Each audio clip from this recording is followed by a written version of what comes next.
শেখ হাসিনার গোপালগঞ্জ একসময় যেটা ছিল রাজনৈতিক শান্তির প্রতীক, আজ সেখানে বাতাসে শুধু সন্দেহ আর আতঙ্ক আর বিদ্রোহের গন্ধ। কি হচ্ছে গোপালগঞ্জে? কে কার বিরুদ্ধে? আর এই উত্তেজনার আসল পরিচালক কে?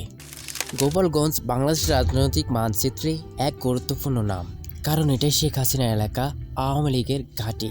কিন্তু আজ এই ঘাঁটিতে দেখা যাচ্ছে পাটল, যেখানে লুকিয়ে আছে নতুন শক্তির উত্থান।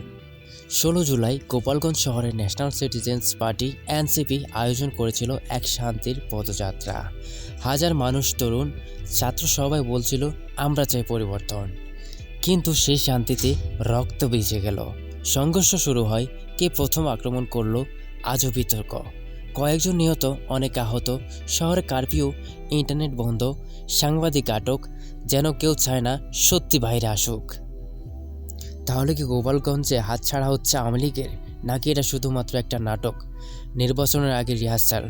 এনসিপি বলছে তারা জনগণের কণ্ঠ, আওয়ামী লীগ বলছে এটা দেশের বিরুদ্ধে ষড়যন্ত্র, আর জনগণ বলছে তারা জানে সামনে আছে একটা অজানা অন্ধকার।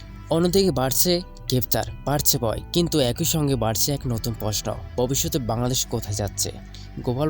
গোপালগঞ্জ হয়তো শুধু শুরু, সামনে কি আরও বিস্ফোরণ বাকি? এই গল্প এখনও শেষ হয়নি। সত্যি কি গোপালগঞ্জ পাল্টে যাচ্ছে, নাকি পুরনো শক্তি আবার সব নিয়ন্ত্রণে নেবে? জানিয়ে দিতে পারেন আপনার মতামত আমাদের ভিডিও কমেন্ট বক্সে। আপনার মতামত কি এই সম্বন্ধে, সেটাও জানাতে পারেন ভিডিও কমেন্ট বক্সে। দেখা হচ্ছে অন্য কোনো ভিডিওতে। সে অবধি ভালো থাকবেন। আল্লাহ হাফেজ।